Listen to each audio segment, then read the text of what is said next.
حضرت سیدنا امام حسین رضی اللہ تعالیٰ عنہ صبح جب جہاد کا وقت آیا، پتہ کون کون تھے کربلا میں؟ امام حسین کے ساتھ امام حسین کے 4 بھائی تھے کربلا میں۔ کتنے؟ بول کے بتائیں۔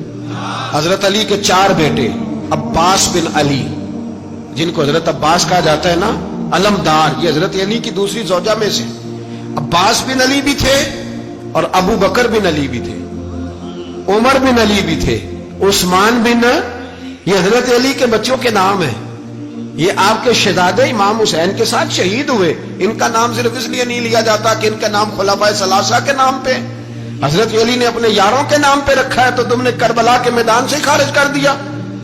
یہ تینوں شہزادے حضرت جناب سیدنا امام حسین کے ساتھ تھے، یہ بھی شہید ہوئے۔ حضرت جناب زینب امام حسین کی سگی بہن ہے، ان کے 2 بچے تھے، اون و محمد۔ جب امام حسین میدان میں جانے لگے تو جناب زینب بچوں سے کہنے لگی، نہ پہلے بھائی نہیں جائے گا، پہلے بھانجے جائیں گے۔ 2 بچے شہید ہوئے۔ حضرت قاسم بن حسن امام حسن کے بیٹے تھے، وہ جب میدان میں جانے لگے تو امام حسین نے کہا، نہیں تو نہیں جائے گا، تو میرے بھائی کی نشانی ہے، میں جاؤں گا۔ تو حضرت قاسم بن حسن نے ایک تعویذ کھول کے دیا کہ ابا جی، میرے والد نے کہا تھا جب بڑی مشکل آ جائے تو تعویذ کھول کے دیکھنا، تو آج بڑی مشکل آئی ہے تو میں نے تعویذ کھولا ہے، تو یہ دیکھیں کیا لکھا ہے، یہ تو رکا ہے، تعویذ ہے ہی نہیں۔ جب کھول کے دیکھا تو اس پہ لکھا تھا، قاسم اگر حسین پہ کوئی کڑا وقت آ جائے تو بیٹھ کے آگے آگے رہنا، اگر کڑا وقت میرے بھائی پہ کبھی آ جائے نا، دیکھنا اس کے آگے آگے چلنا، اسے حسن کی کمی نہ محسوس ہو، پائیاں جیا ساکھ نہیں کوئی جے وچ خار نہ ہوئے۔ سیدنا امام حسین پہلی دفعہ کربلا میں اس وقت روئے جب یہ رکا، آپ نے دیکھا تو فرمایا، ٹھیک ہے، اگر حسن کی یہ وصیت ہے تو میں نے زندگی میں اگر ان کی ہر بات مانی ہے، اب بھی مانوں گا، تمہیں اجازت ہے۔ جناب قاسم بن حسن 16 سال کا جوان جب میدان میں نکلے تو ہائے ہائے پتہ نہیں کہاں سے آ گئی ہے۔ امام قاسم بن حسن جب میدان میں نکلے تو تبری سے لے کر علامہ ابو الاسناد صاحب سب کو پڑھ کے تو دیکھو، 3 دن کی پیاس ہے، شدید آزمائش ہے، دکھ ہے، تکلیفیں ہیں، پھر بھی پہلی دفعہ جب میدان میں گئے ہیں، واپس آئے ہیں، 19 لوگوں کو قتل کر کے واپس آئے۔ سناؤ قصہ خیبر کو، تمامی اپنے بچوں کو۔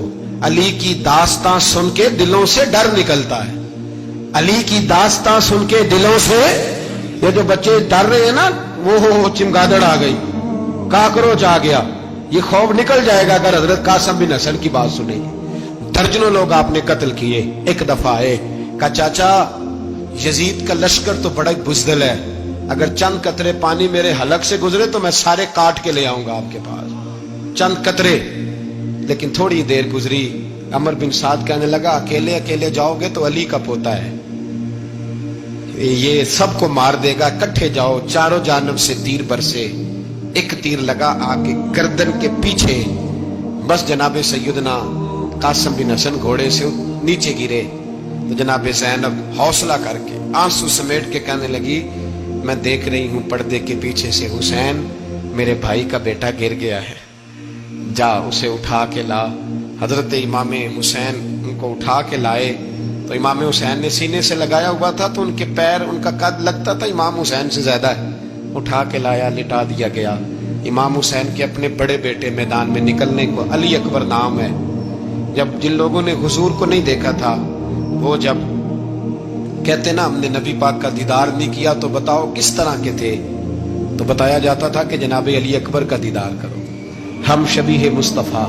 اور جب وہ گلیوں میں نکلتے تھے تو عورتیں چھتوں پہ چڑھ جاتی۔ جناب علی اکبر رضی اللہ تعالیٰ عنہ تلوار لے کے میدان میں نکلے، جوان بیٹے دینے بڑے مشکل۔ او یارو رٹا کیا ہے یہ تو بتاؤ، کہ ظالم آدمی حکمران، یار یہ رٹا ہے، ایک ظالم کا رستہ روکنا ہے، اس رٹے کے لیے ہم شبیہ مصطفیٰ۔ جناب سیدنا امام علی اکبر میدان میں نکلے، بڑے لوگ مارے، بڑے، پھر ایک تیر ان کے بھی گلے میں لگا، اور جب وہ گرے نا زمین پہ تو حضرت امام حسین دوڑ کے آئے، دوڑ کے، اور جب تشریف لائے تو ان کے گلے سے تیر کھینچا تو ایک جملہ لکھا ہے صاحب تبری نے، اس نے حد کر دی، کہنے لگے تیر کھینچا تو امام حسین کی آنکھوں میں آنسو آئے، کہنے لگے کاش جناب ابراہیم آج میرے سامنے ہوتے تو میں انہیں کہتا کہ آپ نے تو بیٹا ذبح کرتے وقت آنکھوں پہ پٹی باندھی تھی، دیکھو میں کھلی آنکھوں سے بچے ذبح کرنا، کھلی آنکھوں۔ کاش جناب ابراہیم خلیل ہوتے تو انہیں کہتا۔ جناب علی اکبر بھی شہید ہوئے۔ حضرت علی اصغر کو تو اچانک اٹھایا تھا امام حسین، باہر نکلے تو گردن پہ تیر لگا تو 6 مہینے کا بچہ وہ بھی شہید ہوا۔ خون اچھالا آسمان کی طرف تو کہا مولا دیکھ لے، میں نے 6 مہینے والا بھی نہیں بچایا، وہ بھی دے دیا ہے۔ پھر حضرت عباس کو بیٹیوں نے کہا کہ اب نہ، کچھ کہتے ہیں پہلے شہید ہوئے، کچھ نے لکھا بعد میں، اب ہم سے پانی کے بغیر نہیں رہا جاتا۔ تو جناب عباس پانی کا مشکیزہ لے کے نکلے باہر، ایک ہاتھ کٹا، دوسرے پہ مشکیزہ وہ بھی کٹا، پھر پانی تو بھر لیا تھا لا نہ سکے، پھر گردن کٹی تو شہید ہوئے۔ بچوں کی بھی شہادت ہوئی، پر جب ان کا لاشا اٹھایا تو امام حسین کہنے لگے مولا اب نہ حسین کی کمر کمزور ہو گئی ہے، اب کمزور ہو، اور بھائی ایک میت ہو جائے تو 4-5 دن تو پوری آنکھیں نہیں کھلتی، کیسا جری خاندان ہے۔ تھوڑی دیر گزری تو امام علی مقام نے پٹکا باندھا، سر پہ دستار باندھی، مولا علی کی تلوار پکڑی، نبی پاک کا امامہ باندھا اور گھوڑے پہ سوار ہوئے تو کہنے لگے زینب گھر تیرے حوالے اور میں اللہ کے حوالے، گھر تیرے حوالے اور میں، اور پھر امام حسین نکلے، امام علی مقام نکلے۔ راوی کہتے ہیں کہ یہ جلوہ پہلے بھی بڑے سونے تھے، پر آج جو رنگ دیکھا وہ کبھی نہیں دیکھا۔ کیا انداز تھا، جدھر جاتے نعرہ لگاتے تو حد ہو جاتی۔ اتنے لوگ امام حسین نے کاٹے، اتنے کاٹے، پھر واپس پلٹ کے آئے اور کہنے لگے زینب ذرا پردے کے پیچھے سے دیکھ تو صحیح میری بہن، ان بزدلوں کو جرت ہی نہیں ہو رہی حسین کے مقابلے میں آنے، ایک دوسرے کو دھکا دیتے، تو جا تو جا، پھر اکٹھے وار ہوئے۔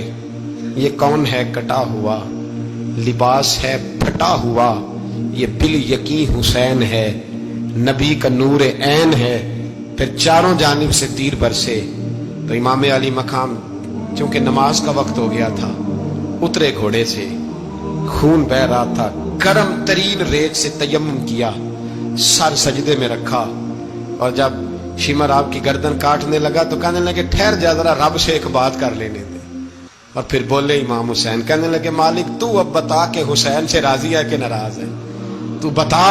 تو پھر ایک آواز آئی، یا ایتھا النفس مطمئنہ ارجعی الی ربک راضیۃ مرضیہ، فرمایا نفس مطمئنہ واپس آ جا، تو اللہ سے راضی ہے، اللہ تجھ سے راضی۔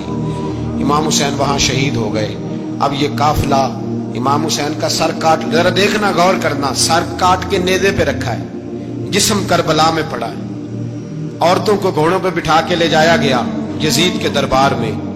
یزید پہلے عبید اللہ ابن زیاد نے بدتمیزی کی، پھر یزید نے کی، بلکہ سنو جو حدیث پاک میں آتا ہے وہ یہ ہے کہ یزید چھڑیاں مار رہا تھا، چھڑیاں امام حسین کے لبوں پہ۔ تو نعمان بن بشیر صحابی تھے، بول پڑے، کہنے لگے او یزید بدبخت، ہاتھ پیچھے اٹھا، مجھے اللہ کی عزت کی قسم میں نے سینکڑوں بار نبی پاک کو ان ہونٹوں کو چومتے دیکھا ہے۔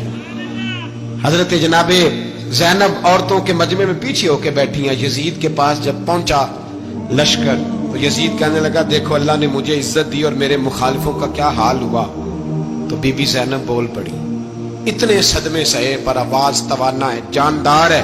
حضرت سیدہ زینب نے جب سنا نا کہ یہ کہہ رہا ہے کہ مجھے اللہ نے عزت دی، تو جناب زینب بولی، نعمان بن بشیر کہتے ہیں بی بی بولی، اتنے صدمے ہیں پر جناب زینب بولی اللہ اکبر، اس انداز میں بولی کہ پہلے قرآن مجید کی آیت پڑھی، کہنے لگی وَتُعِزُّ مَن تَشَاءُ وَتُذِلُّ مَن تَشَاءُ بِيَدِكَ الْخَيْرُ إِنَّكَ عَلَىٰ كُلِّ شَيْءٍ قَدِيرٌ۔ اور پھر کہنے لگی یزید تو بکتا ہے، کہتا ہے کہ تو عزت والا ہو گیا، یہ تیری حکومت ہے، 4 دن گزرنے دے، تجھ پہ کوئی لعنت بھی نہیں برسائے گا، اور میرے بھائی کا قیامت تک ممبروں میں اور خطبوں میں ذکر ہوا کرے گا، وقت گزرنے دے۔ جب جناب بی بی زینب بول رہی تھی تو حضور کے نابینا صحابی پاس بیٹھے تھے، جناب نعمان بن بشیر کا ہاتھ ہلایا، ہلا کے کہنے لگے کیا علی آ گئے؟ تو علی کی آواز لگتی ہے، جبریل امی بول رہے ہوں جیسے، حکمت کے گوہر رول رہے ہوں جیسے، دربار دمشق میں بی بی زینب کا خطاب، منبر پہ علی بول رہے ہوں جیسے۔ میرے بھائی بس کربلا والا قافلہ تو مدینے پہنچ گیا، 3 سال یزید نے حکومت کی، شرابیں عام ہو گئی، مکے پہ حملہ ہوا، خانہ کعبہ کا غلاف جلا، مدینے پہ اس نے حملہ کیا، 3 دن مسجد نبوی میں اس نے گھوڑے باندھے، مسجد نبوی میں صحابہ کو نکال کے اپنا اس نے امام مقرر کیا، لیکن پھر امت نے اسے قبول نہ کیا، پھر وہ رسوا ہوا اور آج تک وہ رسوا ہے۔ لیکن امام حسین کا نام کل بھی زندہ تھا اور آج بھی